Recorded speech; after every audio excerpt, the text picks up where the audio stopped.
Hello అండి, welcome back to my channel. ఇలాంటి box మన ఇంట్లోకి వస్తాయి కదా. బేకరీలో సున్నుండలు కానీ కేకులు కానీ స్వీట్స్ కొన్నా ఇలాంటి బాక్సెస్ వస్తాయి కదా. ఆ బాక్స్ అయితే మంచి రివ్యూస్ అయితే చెప్తాను, ఎట్లా వాడాలి ఏంటి అనేది.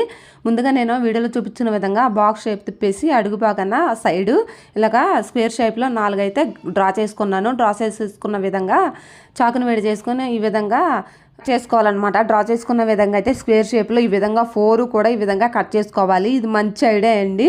సో మనము ఇంట్లోనే పొద్దున్నే డైలీ యూజ్ చేస్తాం కదా, ఆ పనికి అయితే బాగా యూజ్ అవుతుంది.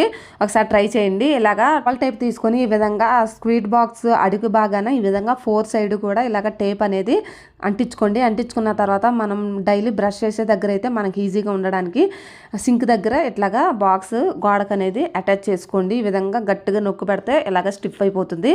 అలాగే హోల్స్ తీసుకున్న దాంట్లో మీ ఫ్యామిలీ మెంబర్స్ బట్టి ఎన్ని బ్రష్లు పడతాయో అన్ని బ్రష్లు అయితే ఇట్లాగా చేసుకోవచ్చు అనమాట. హోల్లో ఈ విధంగా బ్రష్లు పెట్టేసుకుంటే ఇందులో డస్ట్ కానీ పురుగులు కానీ ఎటువంటి చీమలు కానీ లోపలికి వెళ్ళే డస్ట్ కూడా వెళ్ళే అంత ఛాన్స్ అయితే ఉండదు అనమాట. ఇలాగ పేస్ట్ కూడా అందులోనే పెట్టేసుకుంటే మనకు కావాల్సినప్పుడల్లా డైలీ ఇలాగ పొద్దున్నే తీసుకుని బ్రష్ చేసి మళ్ళీ అందులో పెట్టేస్తే బాగుంటుంది అనమాట. ఎటువంటి డస్ట్ కూడా పెట్టదు. Thank you.